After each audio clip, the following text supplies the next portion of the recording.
Est-ce qu'il n'y avait pas pendant un long moment des cris venant de la population en disant « Arrêtez-nous la dépréciation du franc congolais » ?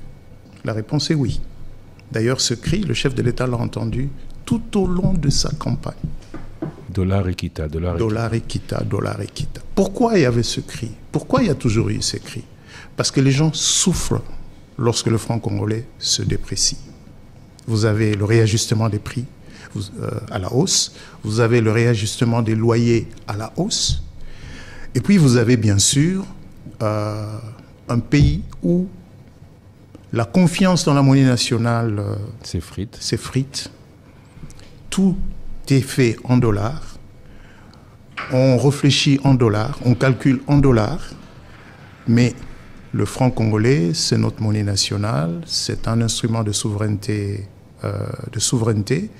Et je crois qu'il est important aussi que l'on sorte de cette dollarisation accélérée. Je ne dis pas qu'on en sort maintenant tout de suite. La dédollarisation est un processus qui va se construire dans le temps. Mais pendant un peu plus d'une année, à partir de juin de l'année passée, le gouvernement et la Banque centrale ont fait tout le nécessaire d'abord pour arrêter cette dépréciation du franc congolais qui s'était accélérée à partir de fin 2022. En faisant quoi? Pas en produisant plus, par des actions discipline budgétaire. Discipline budgétaire, on peut en parler. On parle d'un déficit d'1 milliard de dollars quand même. Le problème, c'est pas nécessairement... le problème du déficit, il est de deux ordres. Un, quelle est la hauteur du déficit? Deux, comment vous financez le déficit? S'il n'y a pas de planche à billets, la monnaie n'en prend pas un coup. Mais justement, quand on fait de la planche à billets, à ce moment-là, on finance mal le déficit. Financer le déficit par des moyens sains qui ne provoquent pas la hausse des prix, c'est ce que nous avons fait. Comment?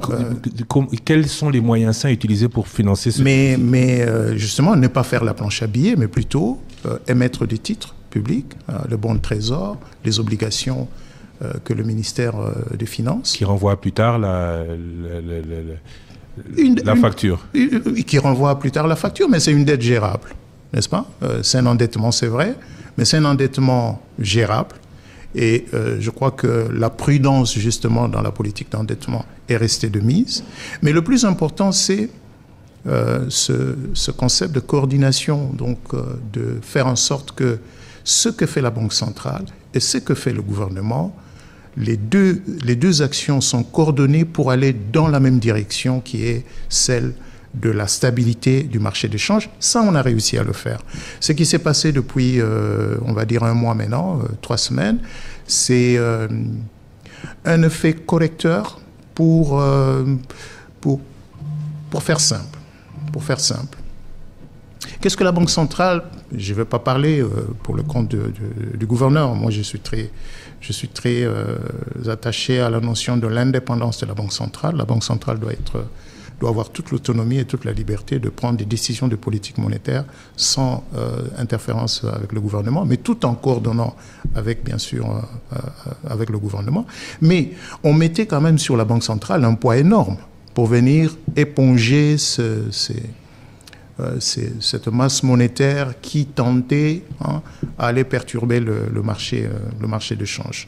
Là, la Banque centrale a pris le taureau par le corne avec une nouvelle approche assez classique, bien coordonnée avec le gouvernement et qui produit le résultat que nous avons tous. Injecter les millions, récupérer les réserves obligatoires et faire payer les impôts au même moment. Ouais. Qu'elle récupère l'argent des banques. Aspirer des francs, rendre le franc rare et donc le franc un peu plus cher, oui.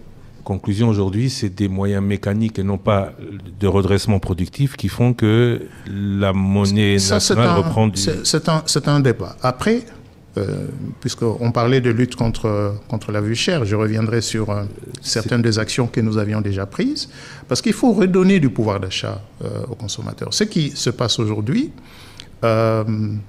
puisque le dollar recule, les prix qui, d'une manière ou d'une autre, étaient aussi un peu évalués ou fixés en fonction du taux de change, il faut qu'ils baissent.